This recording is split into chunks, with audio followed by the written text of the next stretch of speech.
कांग्रेस प्रत्याशी हैं और इस बीच नामांकन का दौर जारी है। भूपेश बघेल चरणदास महंत के साथ पहुंचे नामांकन करने के लिए कलेक्ट्रेट, और कलेक्ट्रेट पहुंचकर उन्होंने नामांकन दाखिल कर दिया है।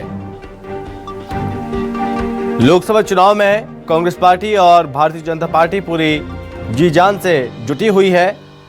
तमाम दलों के द्वारा चुनावी सभाएं हो रही हैं, लोगों के बीच जाकर उनसे मुलाकात की जा रही है और इस बीच लगातार दावा किया जा रहा है बीजेपी की ओर से कि वो छत्तीसगढ़ की 11 सीटें जीतेगी।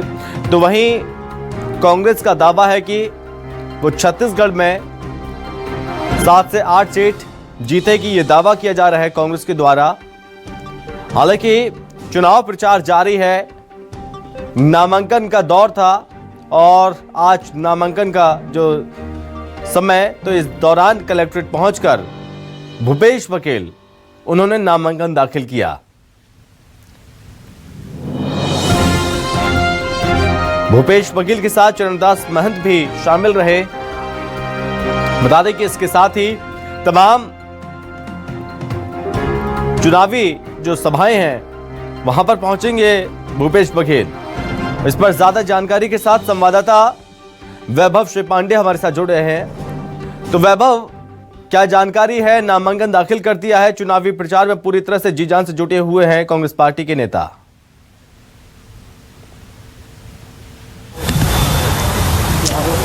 देखिए, भूपेश बघेल ने नामांकन दाखिल और भूपेश बघेल के नामांकन के दौरान विशेष रूप से डॉक्टर चरणदास महंत जो कि नेता प्रतिपक्ष हैं वो मौजूद रहे और राजनांदगांव लोकसभा सीट से भूपेश बघेल का चुनाव लड़ना कांग्रेस के लिए काफ़ी महत्वपूर्ण है और खुद भूपेश बघेल भी इस सीट की अहमियत को बखूबी समझ रहे हैं, क्योंकि ये सीट 1999 से जो है बीजेपी के पास है और इस सीट पर अगर कांग्रेस जीतती है तो वो काफ़ी महत्वपूर्ण रहेगा। और जैसे आप तस्वीर देखिए, भूपेश बघेल इस वक्त आ रहे हैं, उनके साथ महंत जी भी आ रहे हैं और वो तस्वीर भी दिखा रहे हैं। और मैं बता रहा हूँ कि कितना महत्वपूर्ण है ये सीट, आप देख सकते हैं तस्वीर जो है। चूँकि सांसद जो संतोष पांडे हैं उनसे मुकाबला है। आपने नामांकन दाखिल कर दिया है, क्या कहेंगे? चलिए एक साथ करते हैं, सबसे चर्चा करते हैं। तो भूपेश बघेल जी आ रहे हैं और आप देख रहे हैं, उनसे भी बातचीत करेंगे। वो कह रहे हैं सबसे सामूहिक बातचीत करेंगे। अमूमन होता भी यही है कि तमाम मीडिया वाले कोशिश रहती है कि कुछ एक्सक्लूसिव आ जाए, तो मैं भी वही करने के लिए आज राजनांदगांव आया भी हूँ। तो नामांकन हो गया है? हाँ, चरण भैया साथ में हैं, सारे अनिला भेड़िया और सब विधायक लोग भी साथ में हैं, हमारे जो प्रस्तावक हैं वो भी साथ में हैं। तो आइए चलिए आ गए हैं एक साथ आओ चरण भैया, चला डिस्टेंस ले, आ जाओ भाभी, चलो भोला आ जाओ, इतने आ जाओ, भोला लान संदीप, ओ संदीप आ जाओ भैया फरमाने ही आए हैं। हाँ, चलो जी, नामांकन दाखिल किया।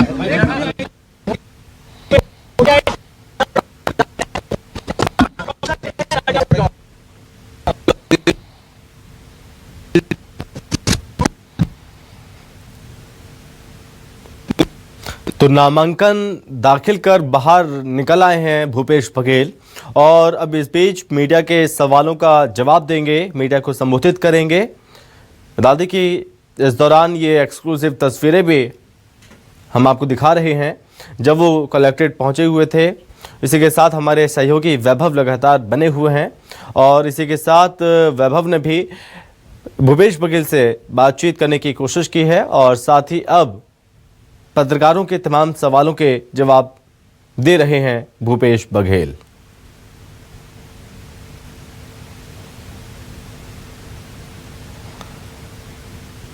तो इस दौरान चरणदास महंत भी उनके साथ मौजूद हैं।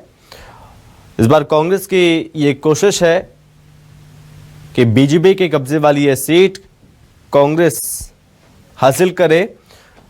हालांकि पूरा दमखम जरूर दिखाया जा रहा है और पूरी मेहनत के साथ कांग्रेस पार्टी जुटी हुई है, लोगों के बीच पहुंच रहे हैं भूपेश बघेल, लोगों से मुलाकात कर रहे हैं और बताया जा रहा है कि किस तरह से एक तरफ बीजेपी पर हमला भी लगातार बोला जा रहा है कांग्रेस पार्टी के द्वारा, और बताया जा रहा है कि जो वायदे किए थे बीजेपी ने अपने वादों को पूरा नहीं किया।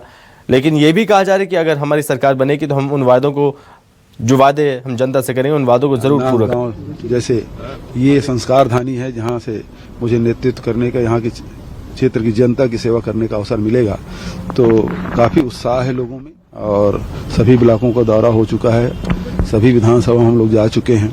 कार्यकर्ताओं में बहुत उत्साह है। आम किसान, मजदूर, आदिवासी, हमारे अनुसूचित जाति के लोग, महिलाएं सब आतुर हैं। 26 तारीख का इंतजार सब कर रहे हैं और मुझे पूरा विश्वास है सबका आशीर्वाद मुझे मिलेगा।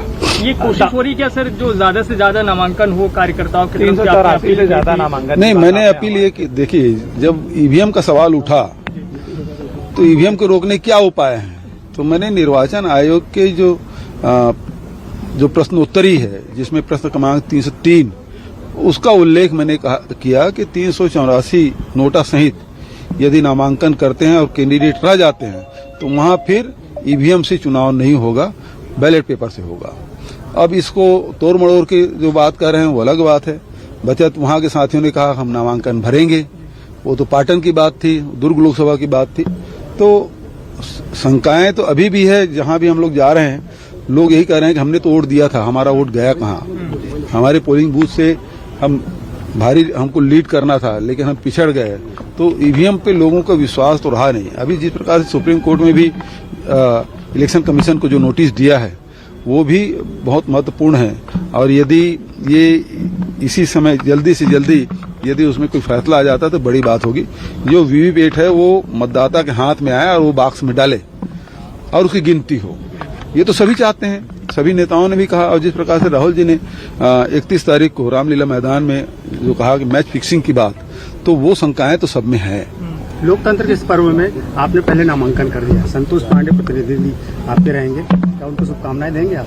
देखिए, संतोष पांडे जी पहले सांसद रहे और यहाँ के लोग उसे ढूंढ भी रहे हैं कि हमने तो 5 साल देखा नहीं है। और संतोष जी को मेरी शुभकामनाएं है कि उनको दोबारा टिकट मिला। क्या सर फंड रिलीज को लेकर कोई दिक्कत आ रही है? छत्तीसगढ़ में भी प्रत्याशियों के सामने ये संकट है, क्या चुनाव लड़ा? देखिए, जिस प्रकार से रंगाबाजी उन्होंने की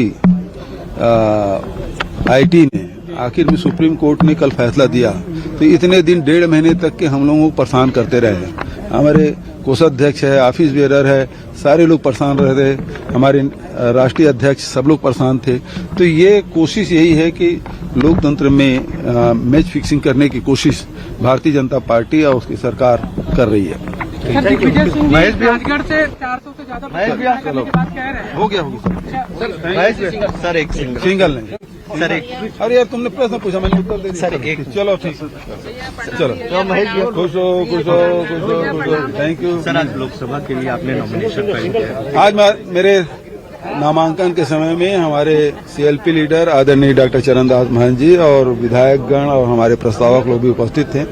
आज नामांकन रैली भी इसके बाद निकलेगी। बड़ी संख्या में लोग सभी विधानसभा क्षेत्र से आ रहे हैं। सर, आप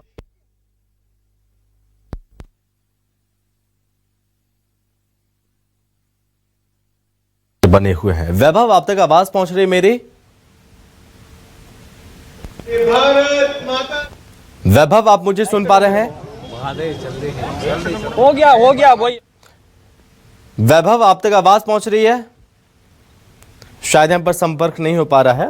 हालांकि यहाँ पर भूपेश बघेल से भी बातचीत की वैभव ने और बताया, भूपेश बघेल ने एक बार फिर से ईवीएम और बैलेट पेपर का उन्होंने जिक्र किया है। हालांकि कांग्रेस पार्टी लगातार ईवीएम पर सवाल खड़े कर रही है और चाहती है कि बैलेट पेपर से चुनाव हो, और साथ ही उन्होंने नामांकन को लेकर जानकारी दी, उन्होंने चुनावी प्रचार को लेकर जानकारी दी, और लगातार हमने तो बोले ही जा रहे हैं।